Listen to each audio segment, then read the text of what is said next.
All right, everybody. Good morning, good evening, good afternoon, whenever you're watching this. Let's talk for a few minutes, all right? Now, I want to make sure I preface this. This video is not to spread any fear.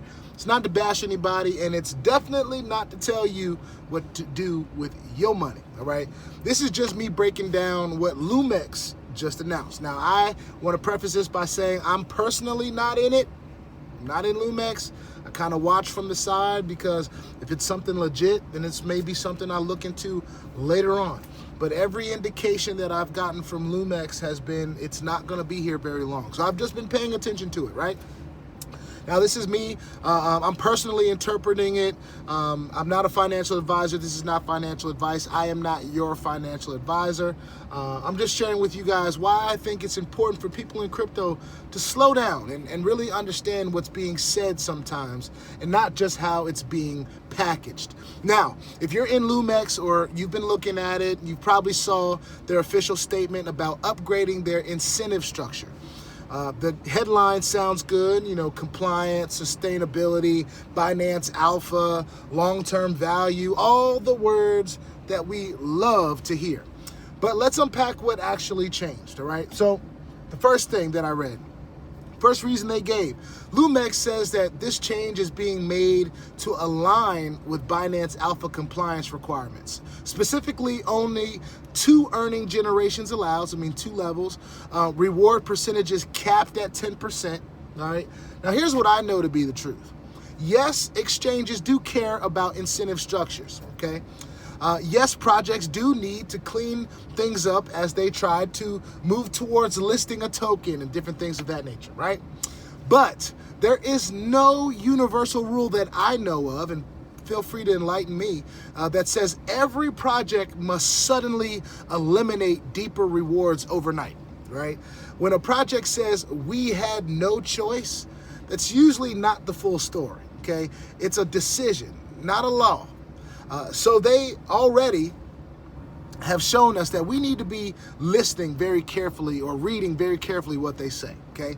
Now, here's what I think actually changed. Now, I don't know this. Just take it for what it is, okay? But I think this is very important. Under the new structure, generations 1 and 2 still receive direct rewards, same as before. Generations 3 through 6 no longer receive percentage-based payouts. And when I saw that, I was like, that sounds like a convenient way not to pay what they've been paying. Because my concern was, how are they going to continue to pay out what they have been paying to some of the leaders every single day, right? So instead of those deeper levels, those deeper levels are now rewarded with points, all right? And we're told that these points will be converted into Loom-X tokens in the future. And when I say we're told, I mean those that are in Loom-X are told that they're going to be converted into tokens in the future. Now, that's a very big shift. Now, this is a moment where people need to stop nodding and start asking a few questions, okay? Because direct rewards and future tokens are not the same thing. Why the point model matters, okay? So let's be very clear. Points are not liquid. I'm gonna say that one more time. Points are not liquid. They have no current dollar value at all. They have no guaranteed conversion date. They have no guaranteed conversion rate. And most importantly, they depend entirely on the token actually launching, the token actually listing, and the token actually holding value, okay? I want to repeat those 3 things again. They depend entirely on the token actually listing, the token actually launching first and then listing, and then the token actually holding value. Until all 3 of those things happen, points are just a vague promise that they're making. And in crypto, we have all been around long enough to know promises are not payouts. Now, there was some mention about market cap, all right, the market cap claim. Another thing that stood out to me, Loom-X mentions an estimated token valuation of $30 to $50 million. I want y'all to hear me very clearly when I say this. Anytime a project talks about future market cap, before a token is even live, before supply is public, before liquidity exists, that number is marketing, ladies and gentlemen. They're just trying to market something that sounds good. To me, in my opinion, I want to preface this all by saying this is my opinion. Market cap is decided by the market, not by a PDF, not by an announcement, not by a roadmap, not by a prediction.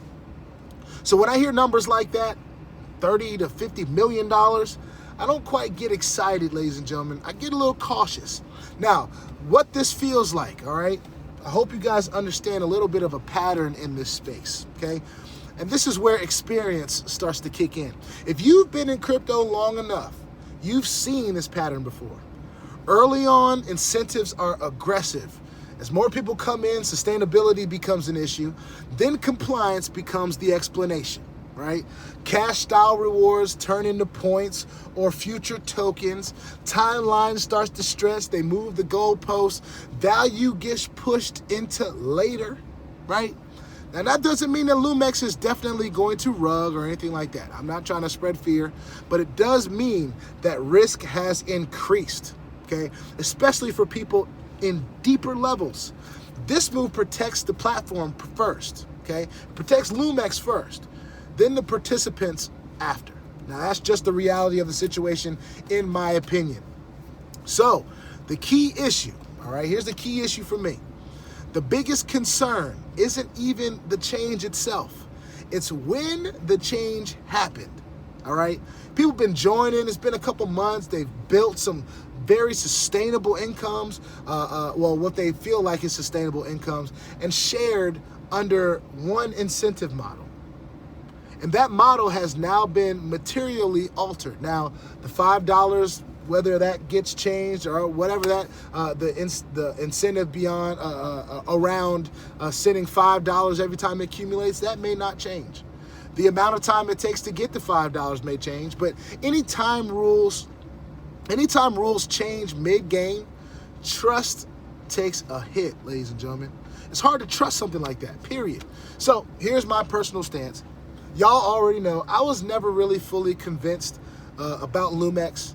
I was never really convinced that it was a sustainable long-term platform. Some of the leaders that are in Loom-X, I reached out to them about MoveQuest, and that was just a couple to two maybe, but they were, you know, solid on Loom-X or whatever other opportunities that they have, and I was perfectly cool with that. All right, I had no problem with that. I do believe that when the time is right, the right people will always come around. Whether it's this one or for next one, when the time is right, the right people are always going to come around.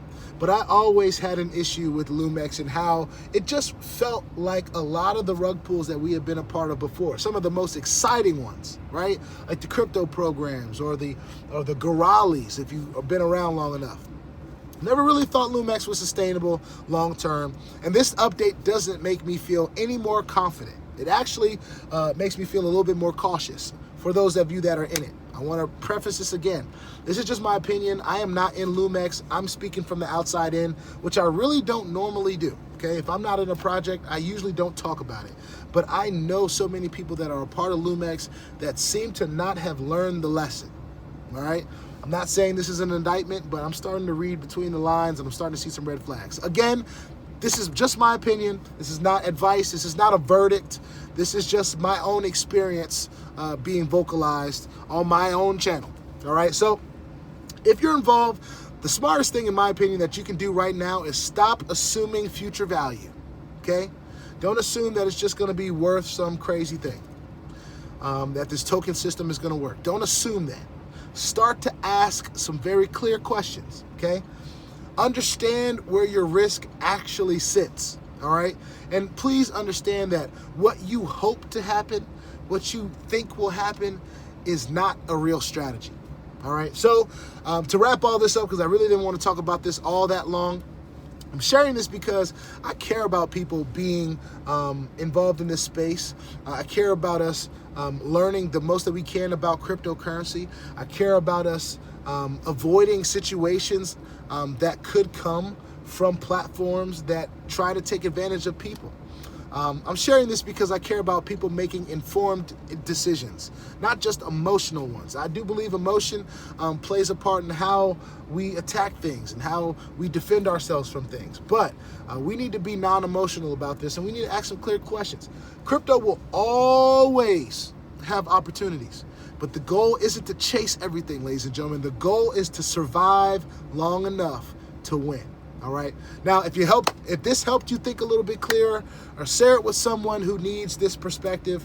I'm not trying to hype anything, but I do believe that we need to learn while we're experiencing some of these things. I've been in some platforms just like Loom-X over the last 5 years, ladies and gentlemen, and I'm here to let everybody know, while they will be a learning experience for some, it's going to really make people feel some type of way if Loom-X were to go away.